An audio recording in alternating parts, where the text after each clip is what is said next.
What's going on, everybody? What is going on? Good morning. Good morning. Good morning on this Monday, January 12th. Hopefully everybody had a phenomenal weekend. Man, what a good weekend, huh? What a good sports weekend. Packing in all those NFL games, sneaking in a college football game on Friday night. Lakers sneaking in an L on Friday night as well. Lakers back in action tonight. Busy week, by the way. Very, very busy week. I think they play 5 games in 7 days, if I'm correct. It's been a while since I had some steam here, so cheers to everybody. There's actually some tea here. Had some coffee earlier.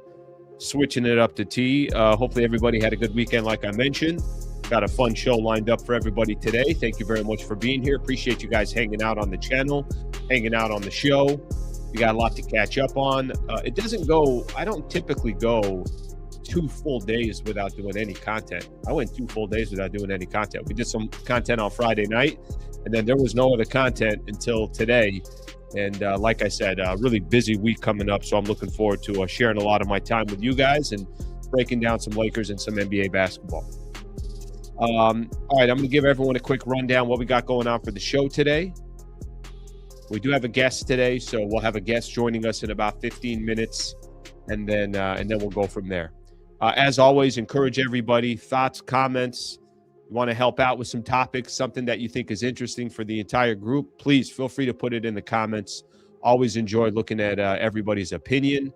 Let's see what else we have here. As always, please subscribe to the channel. Consider being a member. I'm going to try to be 2026. I'm going to be a lot more active with members. So if you guys want to consider being a member, it would be awesome to have you as a member. Okay, quick rundown what we got going on for the show today. We'll go back and we'll look at that Friday night loss against the Milwaukee Bucks. I won't spend too much time on it, but I did my post-game show after the game. We haven't got a chance to really – that's the last game the Lakers have played, so I'm sure there's going to be a little bit of an association to – that game from Friday night, how that game ended. I saw a lot of comments about Luka after that game, and I'm going to get some people's opinion on that as well. I think that would be interesting to do. So I think I got my best case scenario for the Lakers in the regular season, and that's after the trade deadline, and that's after kind of the dust settles. I once they get to the playoffs, it's like, all right, anything can happen from there. But I think I got my best case scenario for the Lakers by the time we get to that point. So I'm going to spend a little bit of time on that. Brad Turner of the LA Times is going to come on at 8:15. So BT is going to join the show. Obviously, you guys know Brad Turner. He's been on the show a number of different times, does a phenomenal job. I think he's in Sacramento. So he's in Sacramento getting ready to cover the Lakers and the Kings tonight. He's going to join the show at 8:15. Lakers at the Kings, like I mentioned. We'll talk a little bit about that game. Something happened yesterday, kind of threw me off. The Kings beat the Houston Rockets, kind of beat them comfortably. So what I thought was just going to be a layup, we'll see. I don't know. Kings are 9-30, but they do have a win against the Houston Rockets in their last game. Rui returns tonight. I think there's I got a question for everybody that I'll ask, if from a value perspective, how much people value Rui Hachimura. I got to be honest with you. I don't know how much, and I'm including myself in this one. We haven't really talked about Rui that much, and he missed 6 straight games. So he comes back tonight. We'll see what he's able to give the Lakers. Like I mentioned, I feel like there's a lot of strong opinions on Luka right now. So I want to read through some of the different comments that I had over the weekend, and I'll be able to share some of the different comments I saw about Luka. And then we'll just kind of get our thoughts. People can give their opinion, their thoughts on Luka so far this year, things they like, things they're not crazy about. So we'll have a Luka conversation. I think everybody saw over the weekend the Luka and the Dennis Schroeder report that came out. Dennis Schroeder not playing tonight. He's suspended for 3 games because of an altercation with Luka. Some things, I got to be honest, I wasn't too crazy about in that story we'll get into. I'll spend some time on the NBA news. Really, the 2 main stories right now in the NBA is Anthony Davis getting injured again, Ja Morant, the Memphis Grizzlies. If you guys remember, Lakers played the Grizzlies 2 games in a row. I had a portion of my show where I'm like, hey, if there's a time that you want to start looking to trade Ja Morant and going in a different direction, is it now the time? And then a week later or so, the news comes out that the Memphis Grizzlies are open to trade conversations about Ja Morant. Quick little weekend recap we'll do. Some of the NFL games, college football as well, and then we'll call it a Monday. Appreciate you guys hanging out. Thank you for being here. Let me take a look at a couple quick comments before the show starts, and then we'll get the show started. All right, coffee here. A little tea right now. Doing a little tea right now. Good morning, Slee. Good morning to you too, brother. I'm gonna star this one. There's somebody asking me about Keon Ellis. So we'll be doing that. Let's see here. Let's see what else we have here. Let's see if we got damn, that's old school. Did Sliwa remember to get the milk? That's old school right there. There was a time I think I was doing a post-game show, and I was really excited after because I was going to have a bowl of cereal. And then, it's kind of like the worst case scenario, right? You're getting ready to have a bowl of cereal and you go in the refrigerator and there's no milk. What do you do from there? Everything else is nothing else goes as planned once you find that out. You find that out the hard way. That's a tough one to swallow. Okay, let's get the show started here. Friday night loss.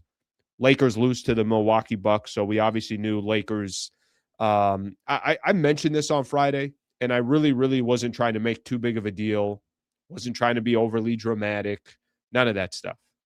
I just really felt like Friday night's game was a big game for the Lakers, and I felt like it was a little bit of a momentum swing for the Lake Show. They had won 3 games in a row, but who did they beat when they won those 3 games? All right, they beat Memphis. They beat New Orleans. Nobody was really going to care about that. Then they got a chance against the San Antonio Spurs. No LeBron in that game. Lakers, Spurs end up pulling away in the fourth quarter. Then they had this game, I thought the in-between game, because we know how many teams below 500 the Lakers are facing in the month of January. I think if I got the number right, I've heard them say this on Spectrum a couple of times. Bill McDonald, had said this a couple different times, that the Lakers were facing, of their next 9 opponents, 8 of them were teams that were below 500. The only team that was above 500 was San Antonio. Not that Milwaukee's record mattered, because, yes, Milwaukee was walking into that game 4 or 5 games below 500, whatever it was. But I think the most important piece about the Bucks is like, all right, they got talent. They got Giannis. It's not like they're the worst team in the NBA. I don't think they're going to be competing in the Eastern Conference to come out. But the Bucks don't have a trash team. They got good players. It just, obviously things have not gone their way this year. We'll see what ends up happening with the Bucks. I thought Friday night was a key game, an important game. Lakers had their chance to win that game. Luka ends up fouling out. If you want to call it a questionable call, I saw a lot of the comments after I did my post-game show. I thought it was a questionable call. A lot of people didn't think it was a questionable call. They thought it was a foul on Luka, and people kept reminding me, hey, Al, do you see how many fouls Luka typically gets or draws fouls? So, okay, I get that. Lakers had a chance down 2. LeBron, I thought, waited in the final possession too long, starts going to the basket. Giannis knocks the ball out of his hands, basically from behind, and then that's the ball game. So Lakers lose that game. I thought it was kind of a big L, if I'm being honest with you. I thought it was kind of a critical loss for the Lakers. You got some other teams in the Western Conference. Phoenix continuing to play really good ball. Minnesota continuing to play really good ball. And the reason why I'm pointing out those teams, those were the 2 teams that were sitting at the 6 and the 7 spot that are, I would say, maybe 2 weeks ago or so, now are continuing to move up the standings. And you're like, shit, if they go through a stretch where they play some poor basketball, and not everyone in the West is playing well. Houston, I think, is 5-5 in their last 10. They've lost, I want to say, 3 games in a row. So it's not just the Lakers that have been a 500 team you want to call. I want to say San Antonio might be 5-5 in their last 10. But now you're starting to look at the standings and say to yourself, damn, that whole play-in scenario that everyone wants to avoid, it's not out of the question for 3 or 4 teams in the Western Conference. So, again, I go back to the game on Friday night against the Bucks.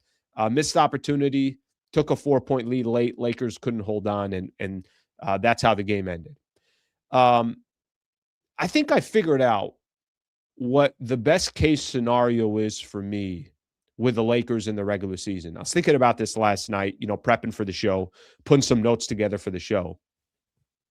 I'm kind of asking myself, I'm like, all right, well, what would be the best case scenario for the Lakers just through the regular season?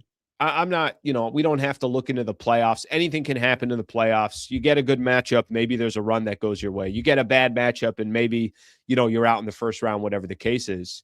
But as we kind of see the Lakers and their part of the reason why I think I was thinking about the best case scenario in the regular season, when this week ends, they play 5 games in 7 nights. I think that's what I said. So they play Monday, Tuesday, Thursday, Saturday, Sunday. 5 games in 7 nights. When this week ends, when we're sitting here a week from today, they're halfway through the regular season. We won't be at the trade deadline yet. Obviously, the All-Star break will come a couple weeks into February, but they'll be halfway through the regular season. I think I have figured out the best case scenario for the Lakers in the regular season from my perspective. And if you guys obviously want to share your thoughts, feel free to do so as well. The best case scenario for me between now and the playoffs coming, number one, they get healthy. I think everybody would agree that not having Austin Reeves really hurts the Lakers. Now, there's other teams out there can make some, they can also talk about the injuries that they have, but I'm just talking about the Lakers right now. The number one thing for the Lakers is what you don't want to have by the time you get to the postseason is you're still dealing with all these nagging injuries, and some players are there, some players are not. But I think more so for the Lakers, they lack that continuity by the time they get to the postseason. We got a kind of a long way to go, but best case scenario for me is they get healthy. The other scenario for me that I think is obviously critical is they add a serviceable piece before the deadline. I'm not saying you got to go out and make a blockbuster deal, but I think everybody would agree if the Lakers don't add anything at the trade deadline, if they don't add a defensive player at the trade deadline, preferably you got a 3-and-D player to help with your lack of three-point shooting, your lack of three-point threats, and somebody that is just a good on-ball defender and a good team defender. Best case scenario in the regular season is they add something at the deadline. Let me add another piece of the best case scenario. You give up minimal draft compensation. I want to keep that first. I know a lot of people, the way the Lakers have kind of operated, they throw these picks around everywhere else. I'm honestly, since new ownership has come in, and since the way I'm kind of watching what the Lakers have done so far this season, I don't want the Lakers to just give up a first rounder for the sake of giving up a first rounder. Now, if you gave up a first rounder, but then you got a player that is going to be here for a couple of years that really, really does fit exactly what they need, a 3-and-D type of player, then it's like, okay, that's the price of doing business. But there are players out there that I would prefer you're not giving up a first rounder for. Get healthy, add a serviceable piece before the trade deadline, give up reasonable draft compensation if you're going to do so. And then I think from there, you almost just got to hope for a favorable first-round matchup, and you take your chances in the playoffs with a couple of superstars that you have. Does that not seem like the best-case scenario from a regular season perspective? I can't predict the future. I obviously don't know what the hell is going to happen. Maybe the Lakers go on a run and they just start playing some phenomenal basketball, and they end up, it's not like they're 5 games out of the number 2 or 3 seed or anything like that, but they're also not 5 games in front of the number 7 seed.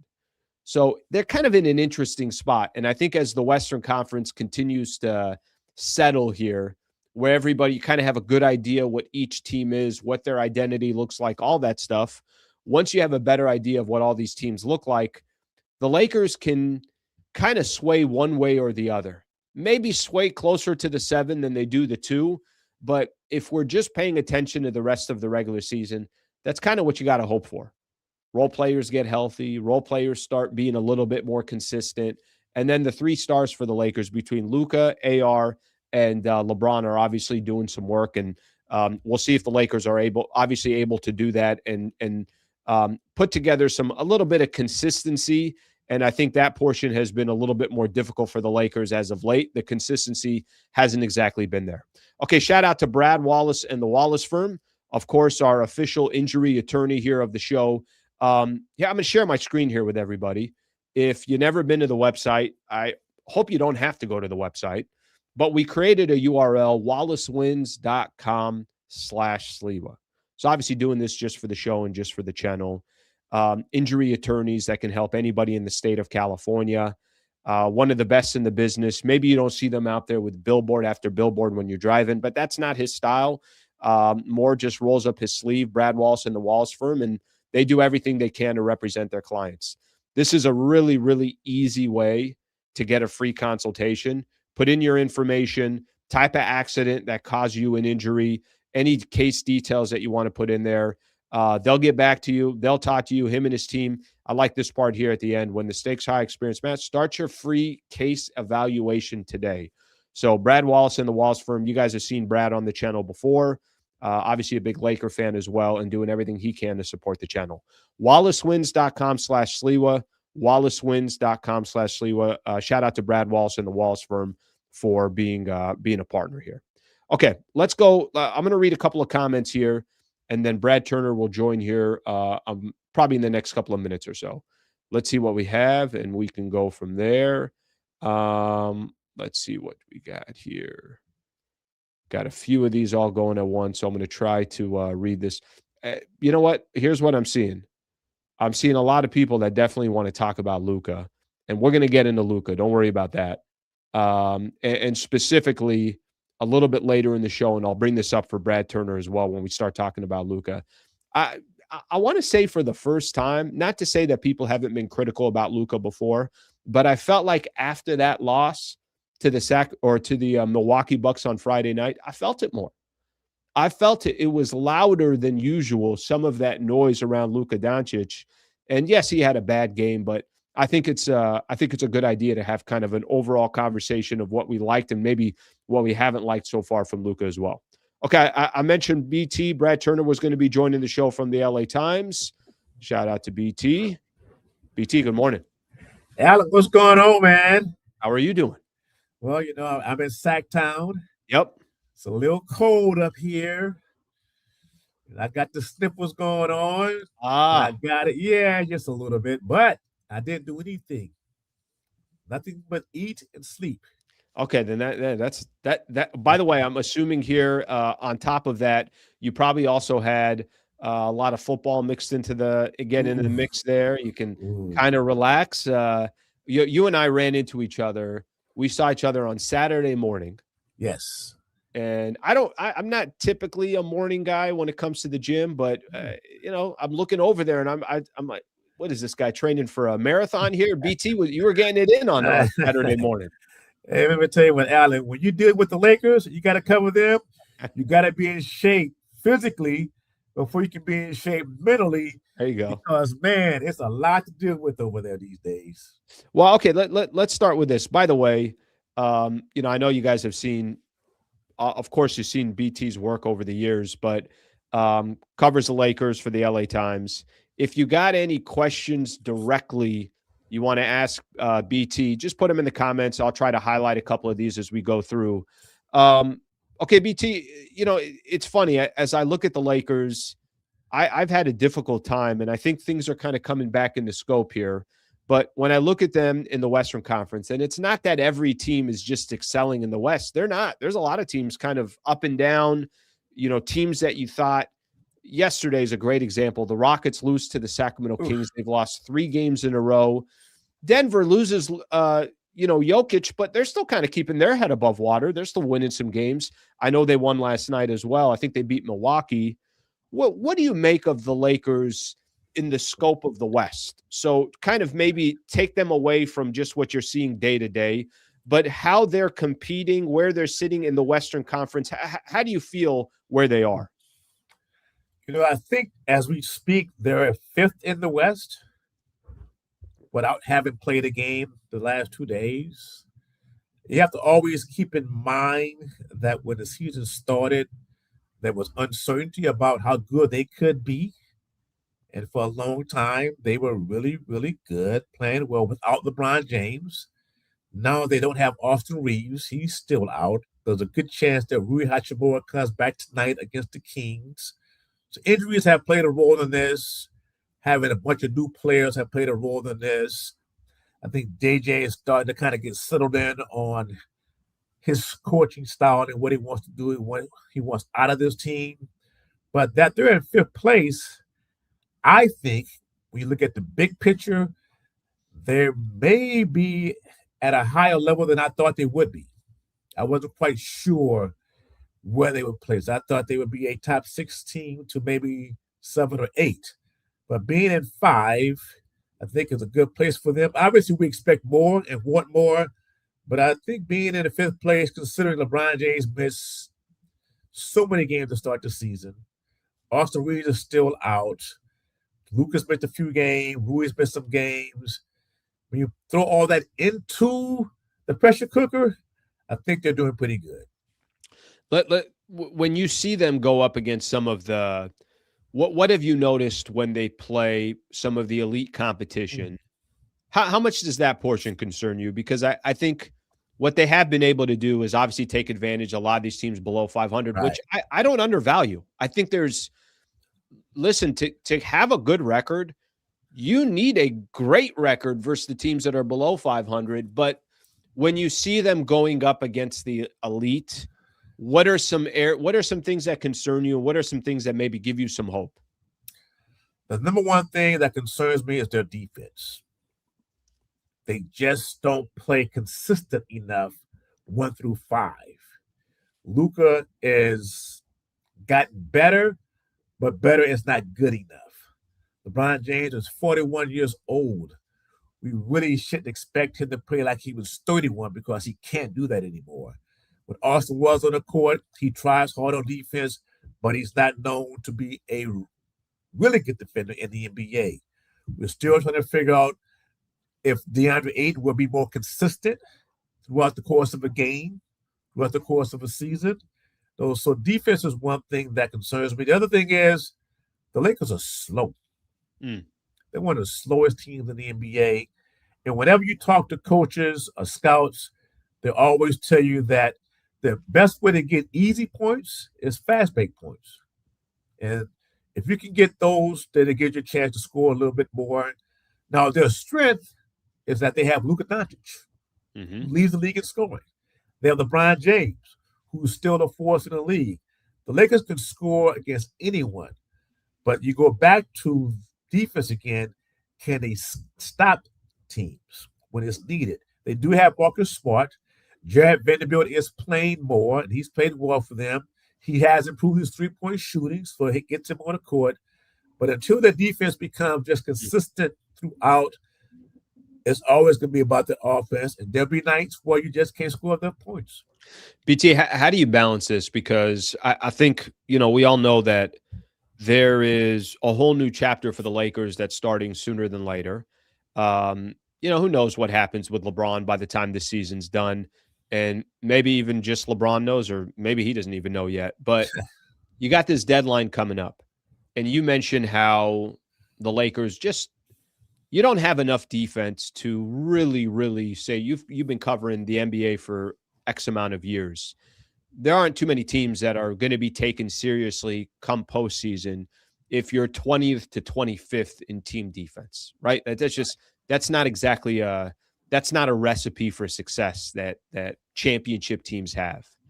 How do you think they balance giving up draft compensation, being aggressive, trying to go get the type of player or maybe one or two guys that can address some of the needs they have, with also keeping in mind, these draft picks are important, and you also only have one first rounder, so it's not like you have 3 or 4 that you can work with.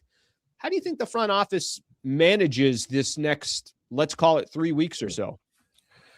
You have to always keep in mind whomever the Lakers make a move to get, does that player fit around Luka Doncic today, tomorrow, and going forward in the future? Is that player young? Is he athletic? Can he run the court? Is he basically a 3-and-D guy, because those are the best players that have fit around Luka in the past in Dallas? You have to always keep that in mind, because if you don't get that sort of player, then, as Jerry West once told me, you're not putting the puzzle together the right way. that becomes a very important thing. I mean, Deandre Ayton is someone I think that kind of fell into that laps, but Deandre Ayton is not a rim rolling center that Luka has preferred in the past in Dallas. Jackson Hayes, if we notice him, he gets those lobs, he gets those dunks. He has been great at it. The league itself has really become a league full of 6'7", 6'8", 6'9" wing players that play both ways, and they're athletic. The Lakers don't have that. How do you find that player? They are out there, but as one GM told me last week, all 30 teams want that. And that means the Lakers are looking for one, and they may not be able to find one. And let's keep in mind, we have new ownership. Mm-hmm. So Rob Pelinka, the GM or the president of basketball operation for the Lakers, has to also keep in mind that he has to talk with the new ownership about what they want to do, what his plans are, and if it's best to use a pick now or to use more picks next summer in order to make the team better, because we don't know about LeBron James either. You know, you mentioned new owner, and there's a couple angles I want to take from some of the stuff that you just mentioned. When do you think you start feeling new ownership? And what I'm trying to kind of figure out here is from the agreement that we saw, they basically just took over, right? It's been a couple of months now, if even that. So, but obviously this type of ownership, which is doing some, pretty amazing things in one sport, and it's not apples to apples. You can't apply whatever they're doing in baseball and bring it over to the NBA. Obviously, both sports are ran completely different. But I think there's going to be this from a fan base perspective, maybe even a media perspective as well. It's like, well, when are we going to start seeing the impact of new ownership? In all your years when new ownership starts, and I think obviously the pressure that's always around the Lakers, when do you think we start kind of, oh, wow, that's a new ownership piece that's coming into play? The one thing I've noticed about Mark Walter, he's obviously very shrewd and very smart.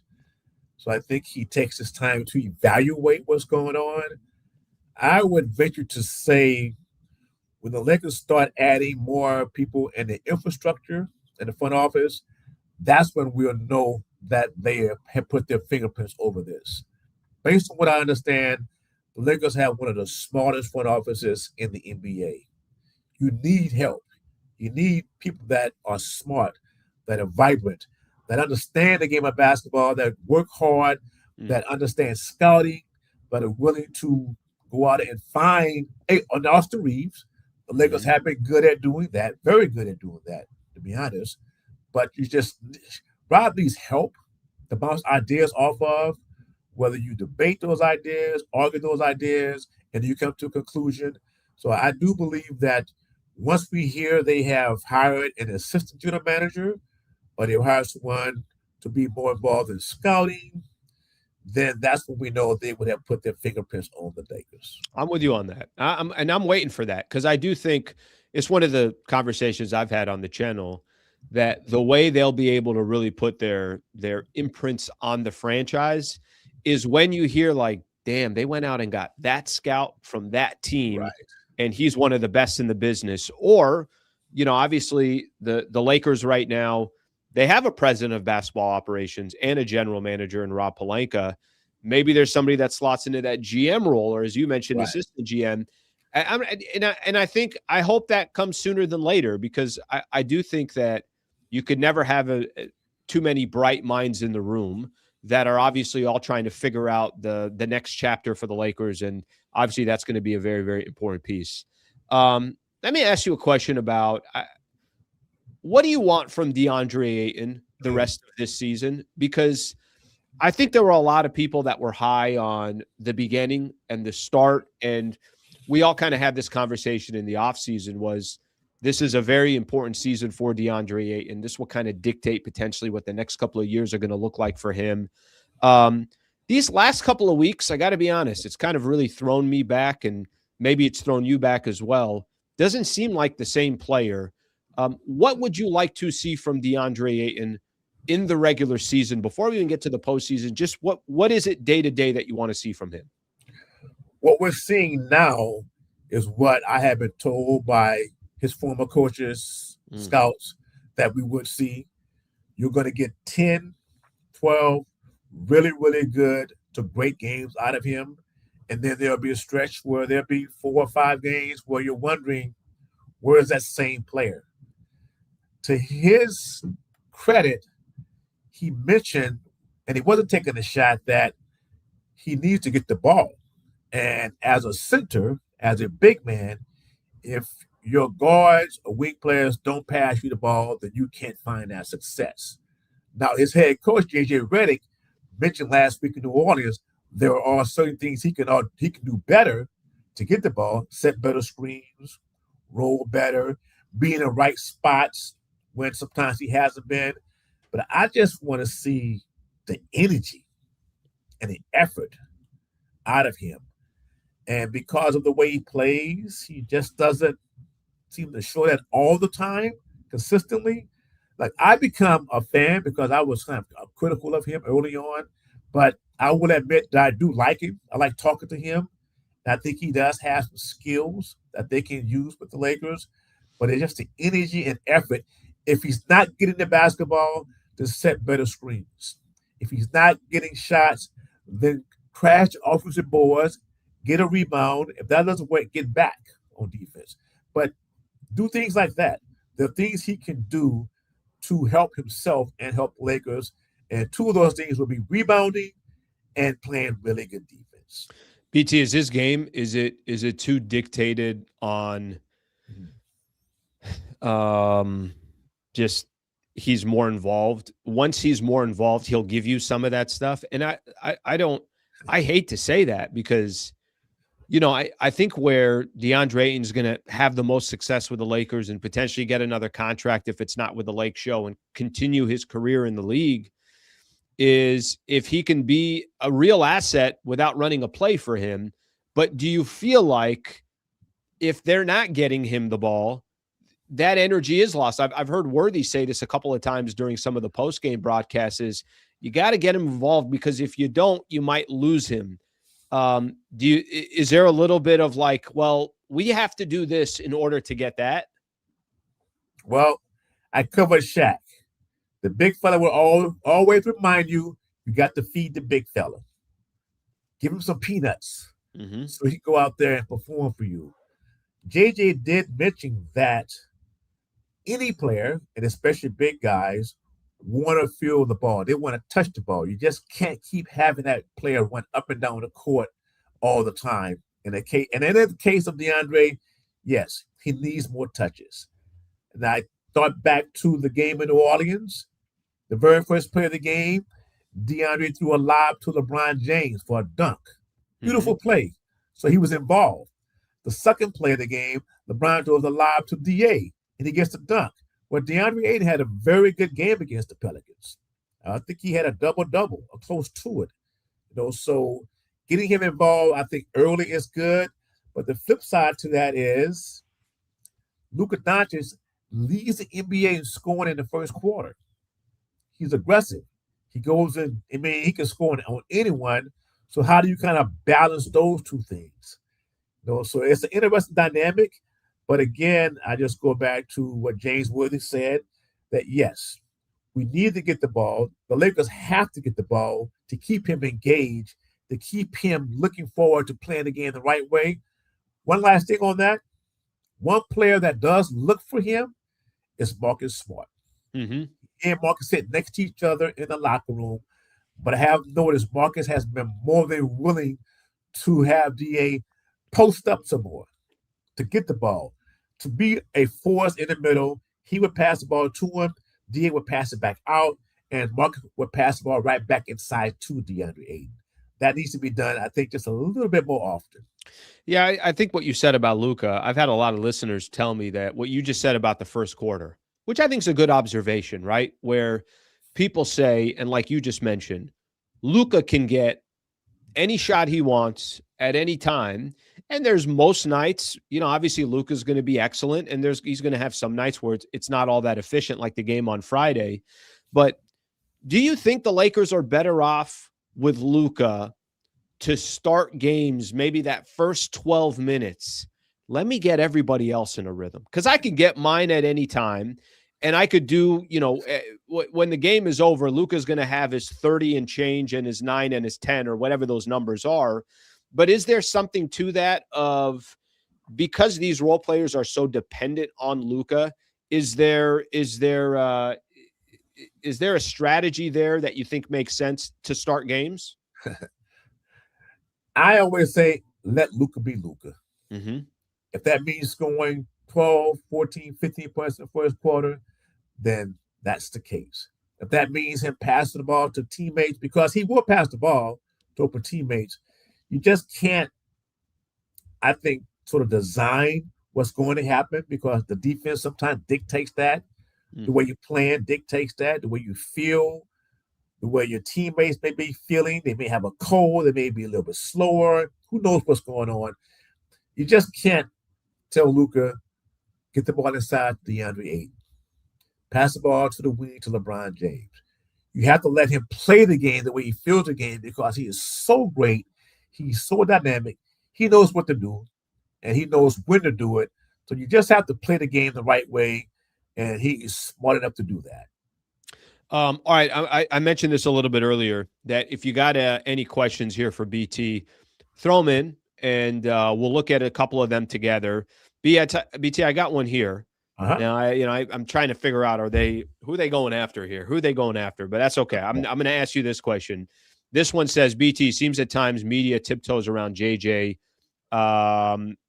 unwilling to put tough questions on JJ. I'm going to put that to the side. Here's the question I am going to ask.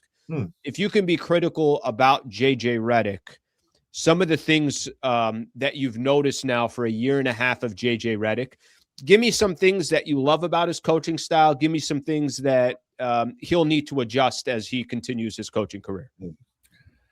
I love how much he loves the game and how intense he is. But at the same time, I don't love that all the time. I think that keep in mind now, this is his second year coaching in the NBA, and it takes time. And I have to also keep in mind that I learned the game from Pat Riley and from Phil Jackson. These are cool dudes, cool people. They won championships.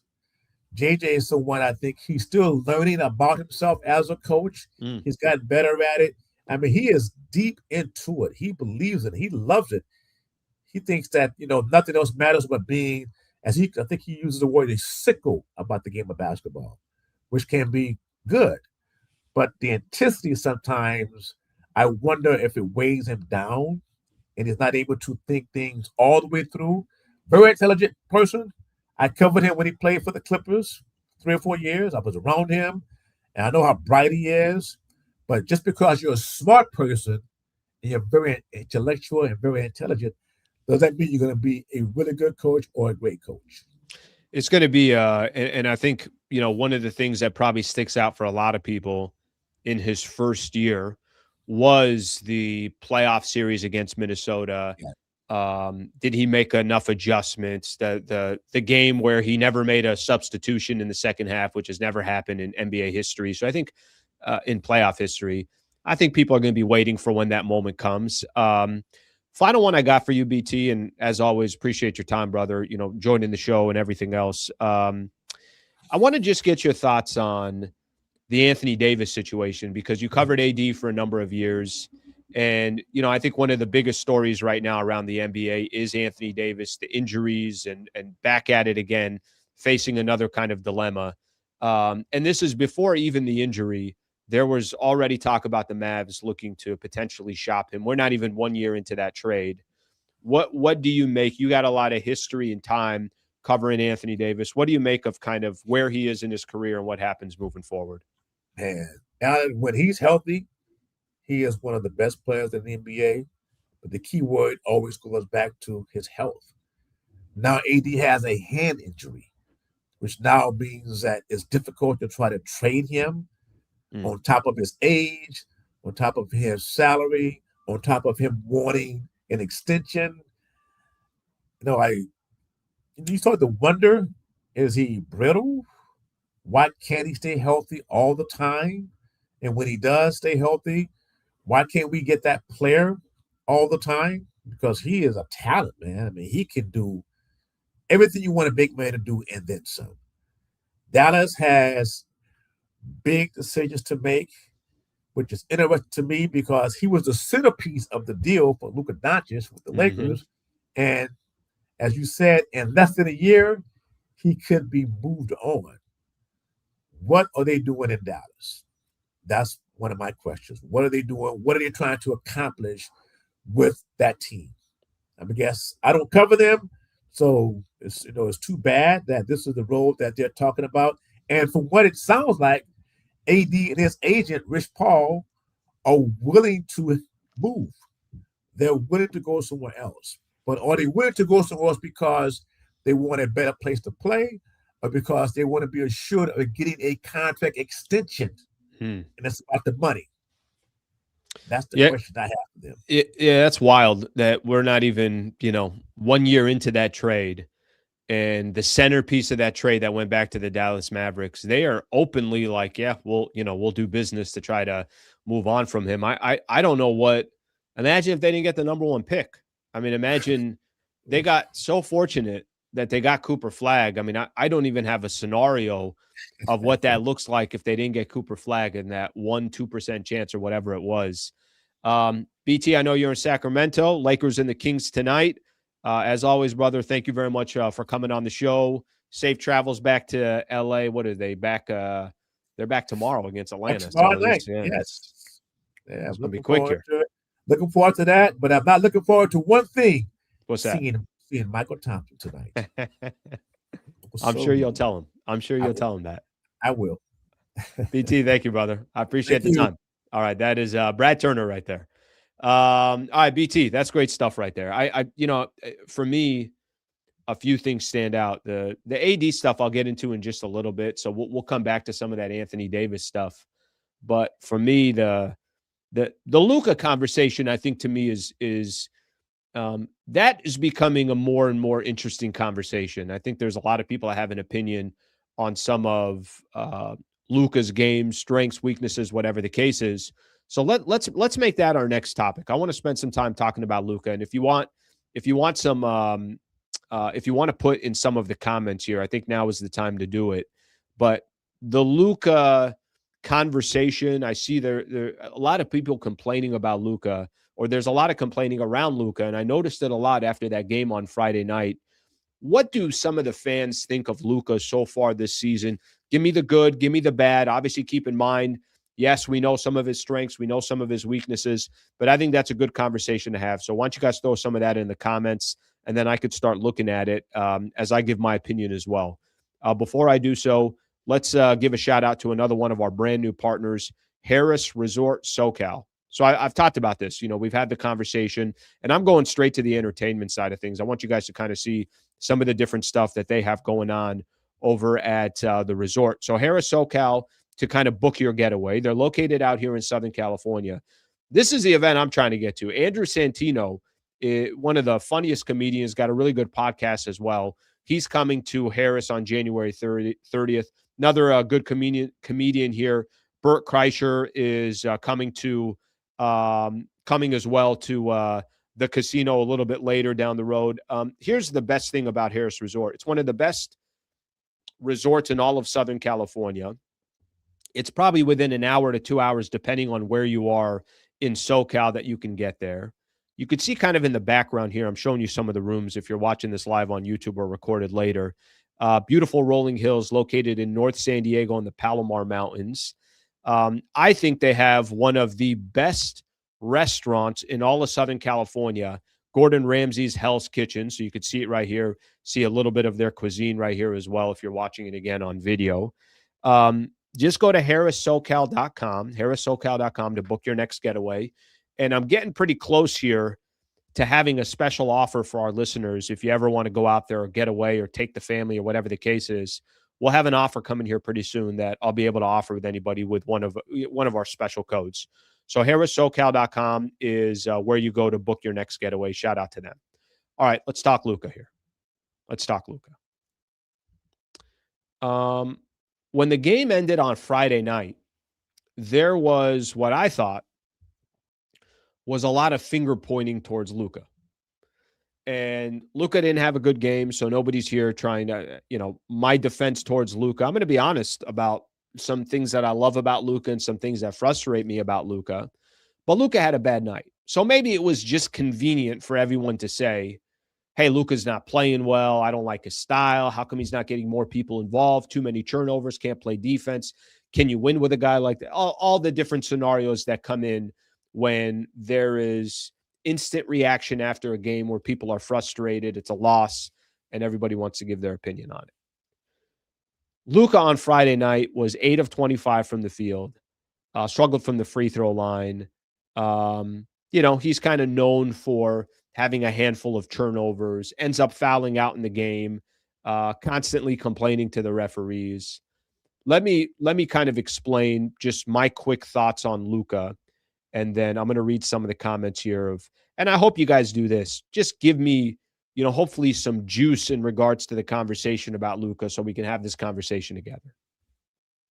Luka's one of the top 5 players in the league. He is. If tomorrow you put all these players together and said, hey, you're starting a brand new franchise or you're starting a franchise and you want to take some of these players off the board, Nikola Jokic would probably go first. Maybe Giannis.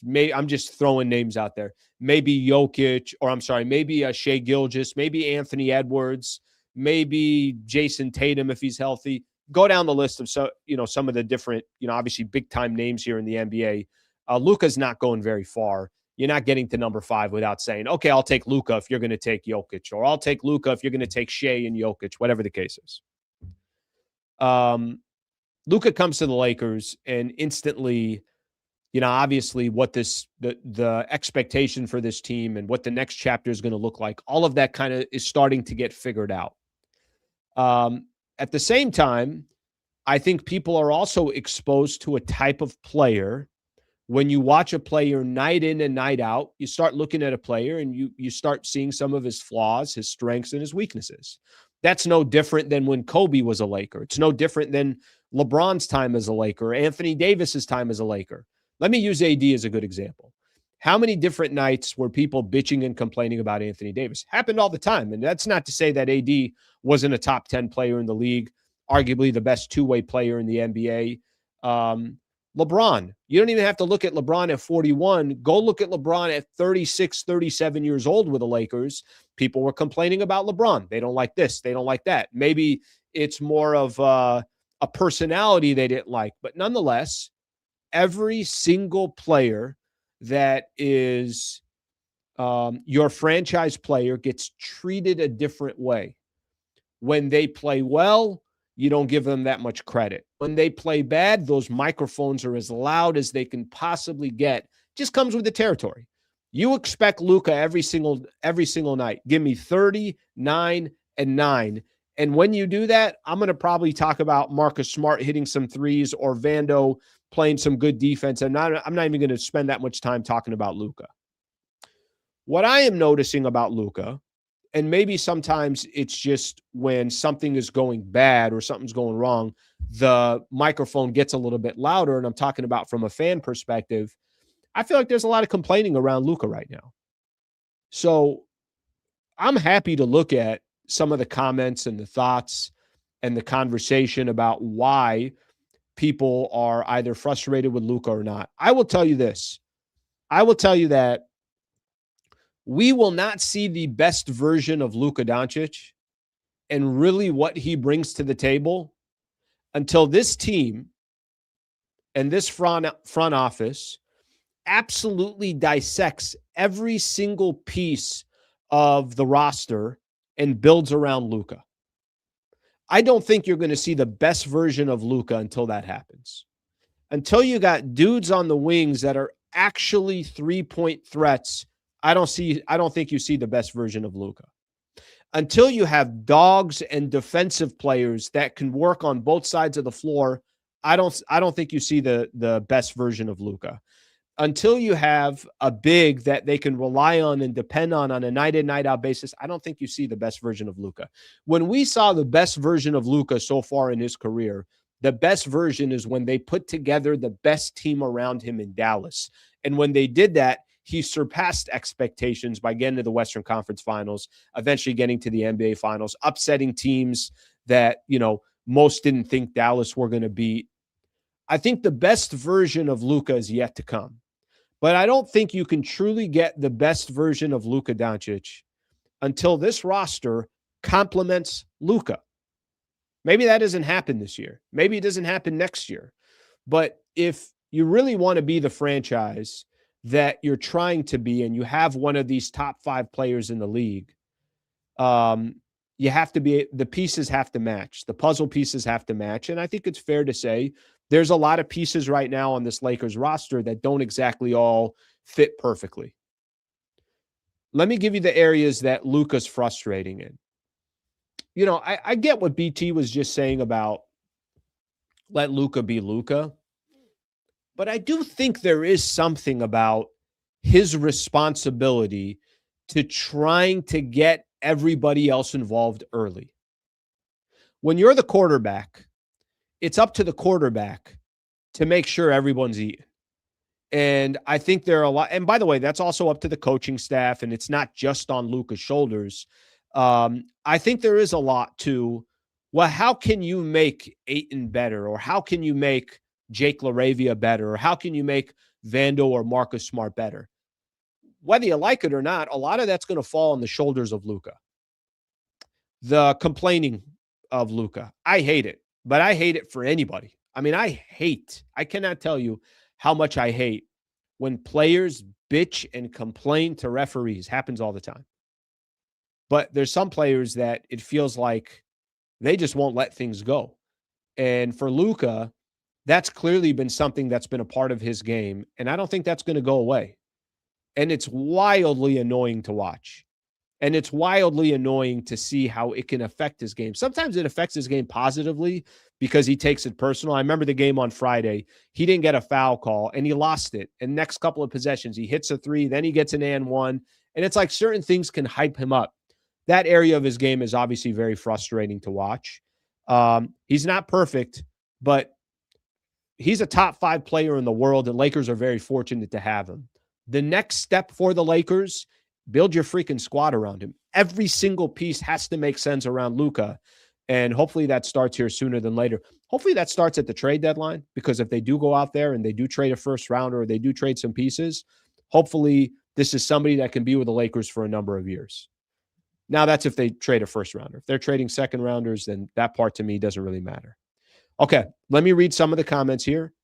And hopefully this is not just people who are bashing on one of the top 5 players in the NBA. They can definitely be critical about Luka, but I also hope there's a lot of appreciation of value of how good Luka is and how this guy is the next chapter for the Lakers. But like I said, after that game on Friday night, I felt like that noise was getting a lot louder about Luka. And again, people emotionally complaining right after a game. All right, let's see what we got here. Let's read this one here. Jason. Now we see why Dallas traded him. It's ridiculous to say the least. He shoots bad shots, doesn't get teammates involved, complaining too much. The cons are outweighing the pros. Okay, let's stay with this here. Jason, thank you for coming on here and giving your thought and your opinion. I don't see any reason why Dallas traded Luka. I think that trade looks worse and worse every single day, and part of that reason is what they got back in return. If you told me they wanted to trade Luka because they didn't feel like they can win an NBA championship with him, and they felt like they were, again, I'm just using a player as an example. Let's say they said, nope, we think Anthony Edwards is the future, and we want Ant. Let me just throw another example here. Nope, we think Jaylen Brown is the guy. We're going to go get Jaylen Brown. We're a Jaylen Brown away because of blah, blah, blah. You put the pieces together. They traded for Anthony Davis. AD is already on the trading block. AD is going to be out minimum 6 weeks. We'll get into AD in a little bit. Or he's going to have surgery and he's going to be gone for the rest of the season. No, there is no justification of why the Dallas Mavericks traded Luka Doncic. And it will still go down as one of the worst trades in NBA history. But what the Lakers are going to need to do is make sure they put the proper squad around him. If you traded for Shaquille O'Neal, you better make sure those pieces fit. If you traded for Powell, you better figure out how to make those pieces fit. That's not a great example because obviously they already had Kobe, but they complemented each other. If you traded for Anthony Davis, you obviously are trading for him for a reason to team him up with LeBron. The trade's got to make sense. Obviously, trading for Luka, the Lakers are very, very, very fortunate to get Luka. Now you got to put together a team that's out there that makes sense. Let's see what we have here. Laker fans are pathetic. Every fan is looking forward 5+ years from now. Joker, Ant, Wemby. Do you think Luka can win against those guys? Luka can't run, and he's only 27. What more if he is 30? Okay. I think what you're doing there is looking at the squads like the Spurs, the future they have, the Thunder, the future they have. Keep going here.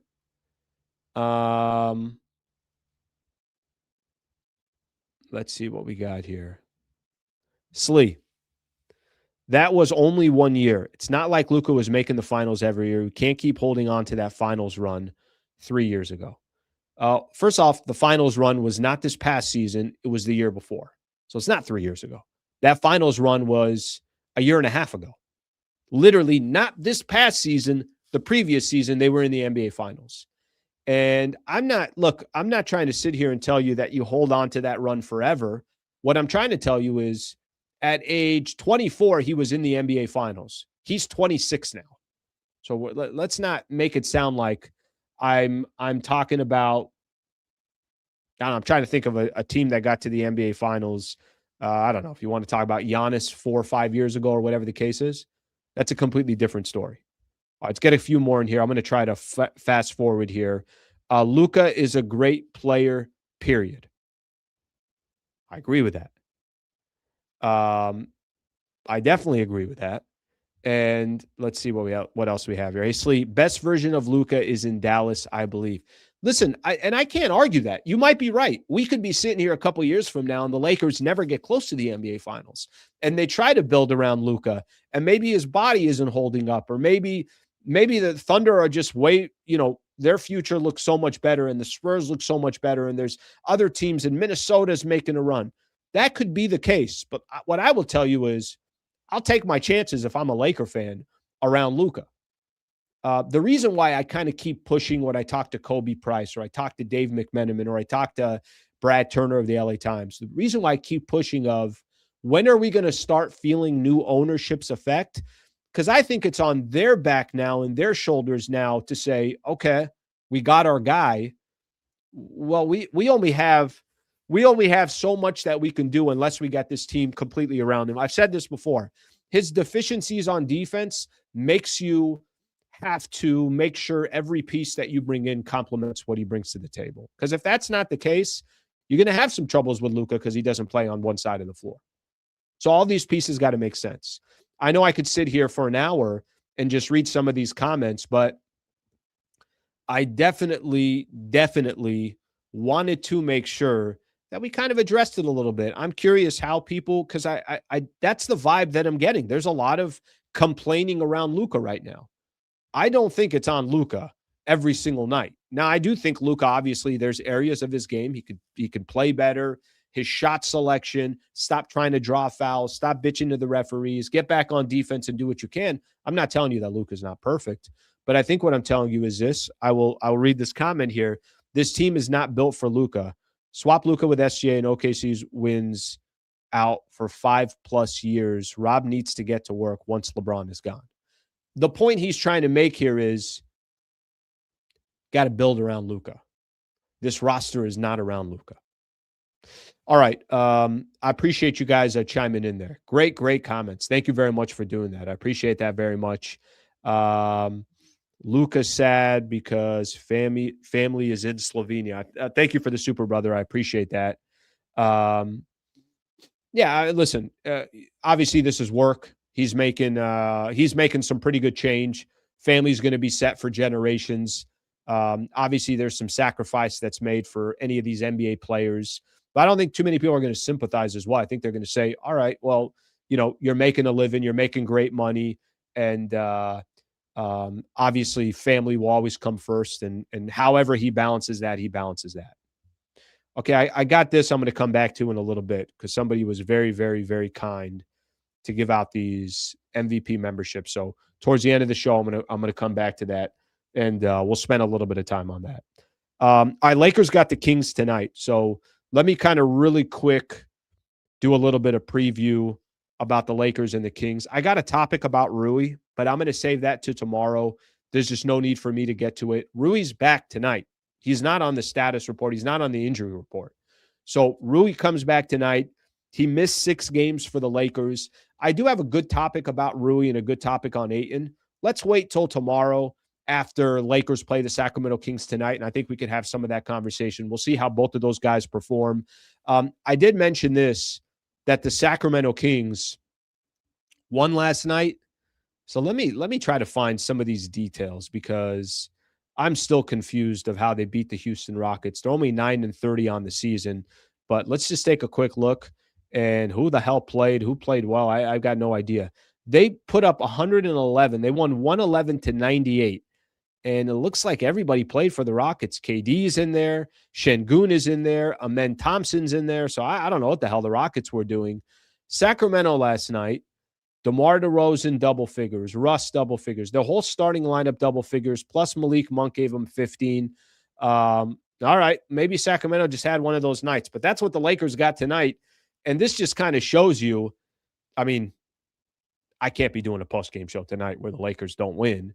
If I did a postgame show tonight where the Lakers didn't win, I could only imagine the vibes of that postgame show. So let's just hope that's not the case and that's not the scenario that the Lakers are in. But again, they got the Kings tonight. It's a 7 p.m. tip-off, I want to say. And once that game is over, obviously I'll be doing the postgame show. But Lakers game tonight and a Lakers game coming up tomorrow. All right, we got some NBA news I want to get into. By the way, just so everyone has an idea, standings-wise, after this weekend where the Lakers are sitting, 5th in the Western Conference. Do you know the Rockets have lost 3 in a row and are now in the number 7 spot, which means the Lakers are 1 game behind the number 7 spot? They got to get their ish together because if they don't, they will be sitting in that play-in tournament, or at least, over the course of this next few weeks, if they don't, from a standings perspective, they could be sitting there. You got 7 teams fighting for 6 spots. And, some teams out there are not giving any indication that they're getting out of the way. Phoenix, 8-2 in their last 10. Denver's still playing, decent ball even without Jokic. OKC kind of back on track. They've won 7 of 10. Minnesota's playing some pretty decent ball. So a lot of these teams out there, there's 6 spots for 7 teams, and whichever teams obviously falls out that mix is going to be that part's going to be unfortunate. All right, I got this story on Anthony Davis I want to get into real quick. It's like the worst case scenario here. They got the worst possible news to the Mavs on Friday afternoon. AD could potentially miss multiple months due to ligament damage sustained in his left hand towards the end of a Dallas loss against Utah on Thursday night. The Mavs were trying to put him on the trade block. They were trying to, you heard the Atlanta Hawks interested. Maybe the Golden State Warriors get involved. And now they're sitting here with this scenario. That's why anytime anybody tells me, the Lakers screwed up on this Luka deal. What are you guys talking about? What do you mean screwed up on the Luka deal? Have you watched Anthony Davis? You probably haven't because he can't keep himself on the floor. So whatever happens with Anthony Davis moving forward, I know that the Dallas Mavericks were trying to shop him, and I know that he's not going to be healthy here for a handful of, weeks at the minimum. And if he ends up getting surgery, who knows what that means moving forward for Anthony Davis, but just really, really bad situation and scenario for them. And it continues to get worse and worse, I think, for the Dallas Mavericks in regards to that. NBA rumors. Insider makes Ja Morant trade cases for the Raptors, the Heat, and the Bucks. If you guys didn't hear the news on Friday, the Memphis Grizzlies are listening to offers for Ja Morant. I think this is the right thing for them to do. I really do. I really, really think this is the right thing for them to do. Jake Fisher wrote an article, part of Mark Stein's Stein line. And the three teams that he has out there, the Toronto Raptors, he's got the Miami Heat out there, and he's got the Milwaukee Bucks as all teams that could potentially try to make a move for Ja Morant. There isn't a crazy amount of interest in Ja Morant in the sense that it's going to cost you this blockbuster deal. So keep an eye out for Ja Morant. Maybe he ends up in the East or one of these Western Conference teams. But Ja Morant's time with the Memphis Grizzlies seems to be coming to an end. And I got to be honest with everybody. I got no issues with it. I get it. I understand it. Actually makes sense why they would change. Lakers played them 2 games in a row, and I think in both of those games, I didn't really see the value of Ja Morant the way you used to, and we'll see what happens moving forward. But some players around the league that you thought a couple years ago, yeah, that player ain't going anywhere. Well, that could change in a split second. All right, weekend recap is presented by the Wallace firm. Shout out to them, wallacewins.com/Sliwa, wallacewins.com/Sliwa. What a fun NFL weekend. Still 1 game left tonight. I'm actually really looking forward to this matchup. Let me work backwards. Texans and the Steelers coming up tonight, 5:15. So we'll at least get the first half in before Lakers game starts so we could kind of kick back and enjoy that game. I like Texans in this one. I think Texans are going to be a problem in the AFC. Rams squeak by. They beat the Panthers 34-31. I really did not think this game was going to be close. It's kind of some questionable decisions from Sean McVay, at least, of course, in that first half to end the first half. Got probably a little bit too greedy. Packers and the Bears. Bears down 18. I like the Pack. I like Jordan Love. The Bears stormed back and put 25 points up in the fourth quarter to win 31-27. Give Caleb Williams, give him his flowers. That was an incredible comeback. The Bears defense probably won them that game. All they gave up in the second half was 2 field goals, and the Bears end up coming back and winning that game. Bills over the Jaguars. 49ers, a very, very, very impressive win in Philadelphia. So the Super Bowl champs will not be repeating, and the 49ers will get another crack at the Seattle Seahawks. And then yesterday, the Patriots all over the Chargers, 16-3. I guess I got to call them my Patriots. Damn, can I tell you something? I freaking hate. I'm in San Diego right now. You know what the worst things this weekend was? Freaking not having the NFL in San Diego. I've been in LA for a number of years. No one gives a flying F that the Chargers are there. Do you know what San Diego would have been like for the last couple of weeks getting ready for an NFL playoff game? And we freaking get none of it. None of it. Why? Because of a dipshit greedy owner. That's why. That obviously sucked, but I did, I hate hating on it, but I got no other choice. I don't want to see the Chargers have any success, and Patriots controlled that entire game. They move on as well. Okay. Last thing I'm going to do here is I'm going to look at a couple of comments. We're going to call it a day. I'm going to highlight this one because, like I mentioned a little bit earlier, very appreciative for one of our members gifting out 10 memberships. Guys, I highly, highly encourage you, if you're a just big fan of the channel, the show, if you like hanging out with me, please consider being a member. It's $3 a month.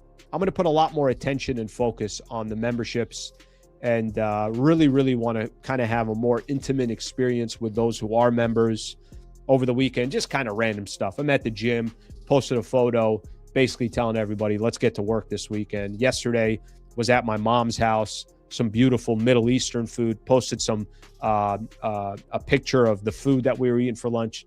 I'm going to try to be a lot more involved outside of just the one video a week that I'm doing with members. And if you want to consider being a member, it's a great way to support the channel. So thank you very much. What do we got here? Is it Pat the engineer, for gifting out 10 memberships? Thank you very much for doing so. I really appreciate that. And phenomenal stuff right there. All right, let me get 1 or 2 more comments and then we're done. Call it a day. Let's see what we got here. Used to go to Charger ticket giveaways. No one showed up. All got tickets. X1's on top of that. Chargers getting bad. Karma could be. We're not going to do this. You guys don't want to get me started on the Charger stuff. You don't want to get me started. It's going to be a tough one. That one's going to hit a wound that I don't feel like hitting on Monday, January 12th at 9:10 a.m. All right, my people, thank you very much for being here. Appreciate you guys being a part of the show. Back on tonight after the Lakers take on the Sacramento Kings. Of course, tomorrow we got our show at 8 a.m. again.